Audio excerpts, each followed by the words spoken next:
E quando nós vamos aqui para o texto de Mateus, capítulo 5, verso 44, a palavra do Senhor Jesus, ela diz assim: Eu, porém, vos digo, amai a vossos inimigos, bendizei os que vos maldizem,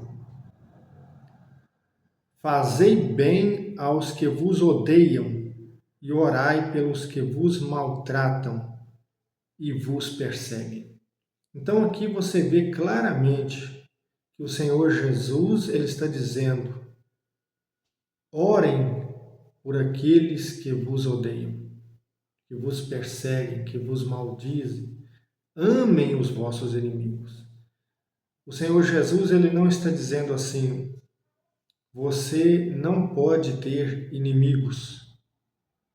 Ele não está dizendo isso, porque o próprio Jesus tinha muitos inimigos pelo fato dele declarar a verdade, pelo fato dele viver uma vida justa segundo a vontade de Deus.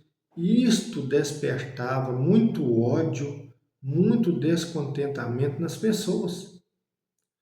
Então, muitas das vezes, o cristão, o crente, aquele que serve a Deus de verdade, com amor, com fidelidade, tendo como resultado desta fé as boas obras, ele desperta a ira de muitas pessoas desonestas, corruptas, fraudulentas, cínicas e enganadoras, falsos religiosos. Então, querendo ou não, nós vamos ter inimigos.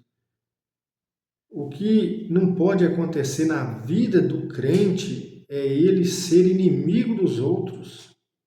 Mas inimigo a gente sempre vai ter. E é justamente isso que o Senhor Jesus está dizendo aqui. Ele está dizendo: não guarde mágoa no seu coração. Ame o seu inimigo. Não odeie o seu inimigo, ore por ele. Ao passo que você vai ter inimigos. O que a palavra de Deus nos ensina é que nós não devemos buscar vingança. É o que diz aqui Hebreus, melhor dizendo, Romanos, né? Romanos capítulo 12, do verso 14 ao 20, eu vou ler aqui o verso 19, que diz assim: Não vos vingueis a vós mesmos, amados, mas dai lugar à ira, porque está escrito: Minha é a vingança, eu recompensarei, diz o Senhor. Verso 20: Portanto, se o teu inimigo tiver fome, dá-lhe de comer, se tiver sede, dá-lhe de beber, porque fazendo isso amontoarás brasa de fogo sobre a sua cabeça. Não te deixe vencer do mal, mas vence o mal com o bem. Amém? Então veja, se o teu inimigo tiver fome, tiver sede, dá-lhe de comer, dá-lhe de beber. Se o teu inimigo. Então, como que o cristão não pode ter inimigos? Se a palavra está dizendo, olha, se o teu inimigo tiver fome e ele vir até você, ou você vê ele numa situação difícil, e você tiver condição de ajudar, ajude. Não guarde mágoa no seu coração. Não busque vingança, dê lugar à ira de Deus, porque o Senhor, ele disse: a mim pertence a vingança, eu recompensarei. Pague o mal com o bem, assim você amontoará brasa sobre a cabeça da pessoa. O que significa isso? Quando você faz o bem para uma pessoa que te quer o mal, ela vai ficar com remorso. E mesmo que ela não se arrepende, ela vai ficar com remorso. E ela vai meditar. E isso pode levar ela ao arrependimento. Ela pode pensar: tanto mal fiz para aquela pessoa e ela me ajudou na hora que eu mais precisava.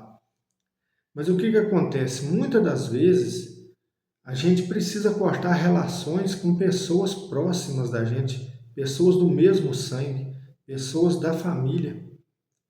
Porque tem situações que você é confrontado e você precisa assumir uma postura. Tem pessoas que querem viver na mentira, querem viver no engano, na fraude, na corrupção. E a gente não consegue e nem pode conviver com isso sendo cúmplice dessas coisas. Então chega um momento que você é obrigado a cortar relações com a pessoa. E a própria pessoa vai querer conviver com você naquele clima de hipocrisia e isso não dá. Quem é da verdade não consegue. E então aquela pessoa ela vai passar a te odiar porque você cortou relações com ela. Agora, o que você deve fazer? Não guardar mágoa no seu coração e orar por aquela pessoa. Orar por aquela pessoa que se tornou o seu inimigo.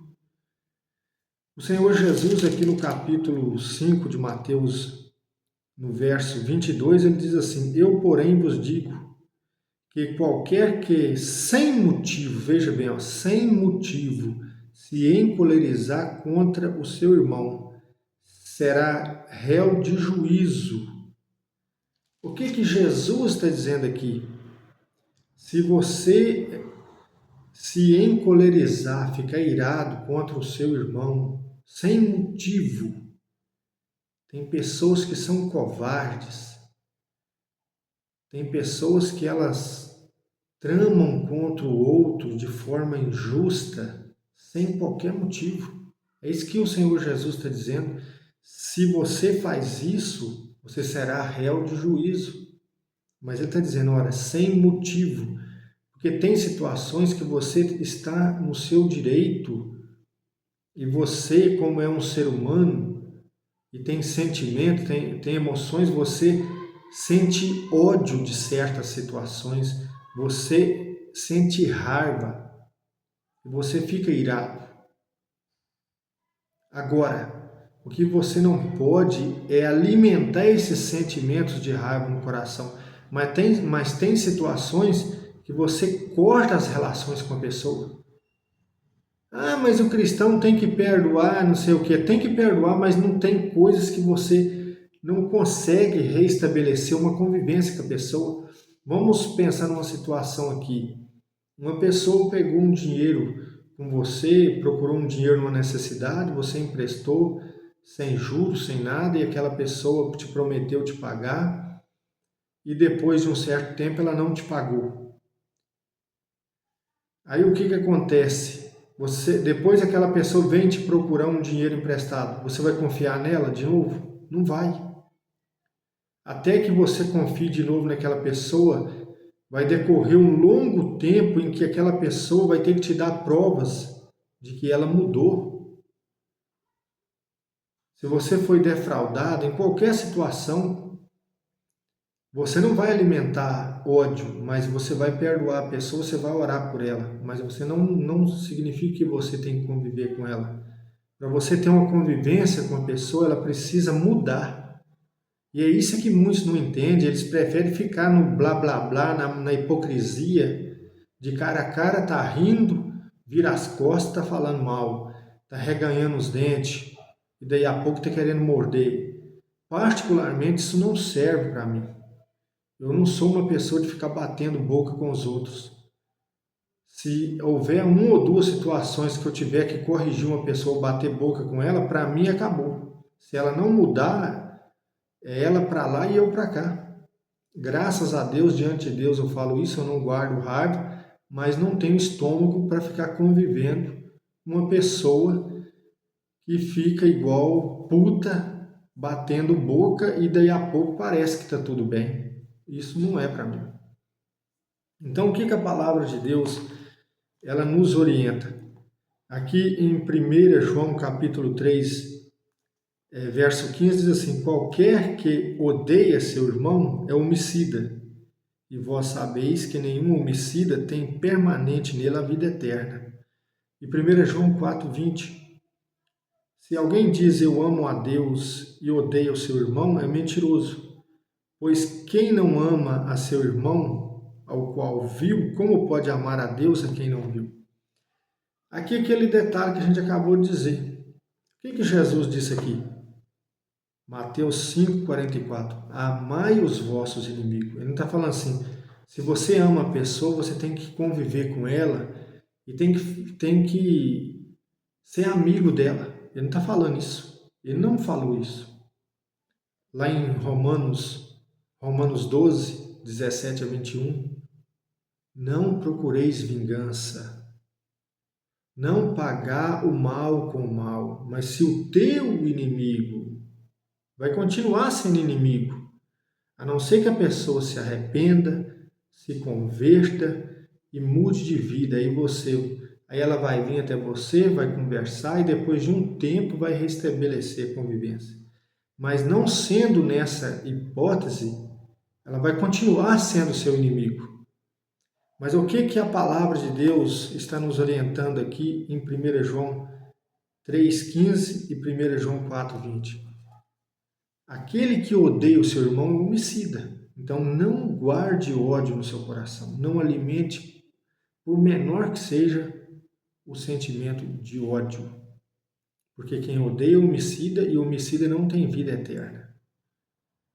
Como que alguém pode dizer assim, eu amo a Deus, eu não estou vendo Deus? De que maneira que eu vejo Deus? 1 João 4,8, eu vejo Deus no meu próximo. É o que diz aqui, ó. Aquele que não ama não conhece a Deus, porque Deus é amor. Aí no versículo 12 diz assim, ninguém jamais viu a Deus. Se nós amamos uns aos outros, Deus está em nós e em nós é perfeito o seu amor. Então, você vê Deus em quem? Na pessoa do seu próximo. Se você não ama a Deus, se você não ama o seu próximo que você vê, como que você pode amar a Deus que você não vê? É meio difícil, né? Então, a pessoa está sendo um mentiroso. Então, irmãos, quando nós lemos aqui, ó, Efésios, no capítulo 4, diz assim, irai-vos e não pequeis, não se coloque o sol sobre a vossa ira. Então, o que a palavra está dizendo aqui para nós em Efésios capítulo 4? O cristão pode irar? Tem situações que você vai irar. Agora, não se coloque o sol sobre a sua ira, em qual sentido? Ele ainda fala assim, não deis lugar ao diabo. Não deis lugar ao diabo. Veja bem, o que significa não colocar o sol sobre a ira? Você teve uma situação que você ficou irado e você ficou com muita raiva, tem um sentimento de ódio. Agora, você não pode dar lugar para o diabo. E como que isso vai acontecer? Não deixe o sol se pôr, porque no contexto bíblico, um dia começa ao pôr do sol do mesmo dia. Entende? No pôr do sol está terminando um dia e nascendo outro dia. Foi assim desde o Gênesis. Esse é o calendário bíblico. O calendário que nós temos hoje é pagão, é gregoriano, isso foi mudado por Roma, mas o calendário bíblico, só você ler lá Gênesis 1, e foi tarde de manhã, foi o primeiro dia, foi tarde de manhã, foi o segundo dia, e assim sucessivamente. Então, quando o sol se põe, por exemplo, lá em Israel, quando o sol se põe na sexta-feira, já está amanhecendo o sábado. Quando o sol se põe no sábado, na tarde de sábado, está amanhecendo o primeiro dia da semana, que nós chamamos de domingo. Então, o que Deus está dizendo? Não se coloque o sol sobre a vossa ira. Não deixe que essa ira, ela passe de um dia para o outro, de um período para outro. Não alimente isso no seu coração, resolva isso rápido. Você teve ali um contratempo, passou aquele problema, graças a Deus não teve maiores danos, não teve vias de fato, não teve que pegar a mão nem nada. Pede perdão a Deus naquele mesmo dia e a hora que o sol se pôr e nascer um novo dia, você já está liberto daquilo. Porque se você guardar aquilo no coração, você dá autoridade ao diabo, você dá legalidade para o diabo te tentar, te acusar. É isso que a palavra está dizendo. Então, depois eu vou deixar o versículo aí de Efésios 4, Eu sei que é Efésios 4, mas não encontrei o versículo, então não citei ele de cor, que eu não estou com nada decorado aqui. Mas então o que o Senhor Jesus disse aqui em Mateus 5,44? Eu, porém, vos digo, amai vossos inimigos. E é o que nós vemos em todo o ensinamento apostólico. Nós lemos Efésios, nós lemos 1 João, nós lemos Romanos. Então, amai os vossos inimigos. Bendizei o que vos maldizem. Fazei o bem aos que vos odeiam. E orai pelos que vos maltratam e vos perseguem, para que sejais filhos do vosso Pai que está nos céus. Amém, irmãos? Então é esse o ensinamento da palavra de Deus. Nós precisamos aplicar o nosso coração para vivermos isso. Amar o inimigo, não ficar falando mal dele, porque é uma grande tentação, né? Sempre quando alguém mexe num assunto, parece que já é uma tentação. Ah, e fulano de tal. Aí a pessoa aproveita para meter a lenha, né? Não maldizer. O que é maldizer? É você levantar falso testemunho. Agora, você falar a verdade não é maldizer. Muitas pessoas confundem isso. Ah, mas não pode julgar. Pelo amor de Deus, as pessoas não têm o mínimo conhecimento da palavra. Evangelho de João, capítulo 7, verso 21. Não julguei segundo as aparências, mas julgai segundo a reta justiça. Tem coisa que você precisa falar e é até um julgamento, mas você está dentro da verdade. Não é a minha verdade, é a verdade. Então, maldizer é levantar falso testemunho. E julgar pelas aparências é errado, mas segundo a reta justiça não é errado. São palavras de Jesus. Então a gente precisa entender a palavra para viver ela, para não ser ignorante. Amém, irmãos? Deus vos abençoe.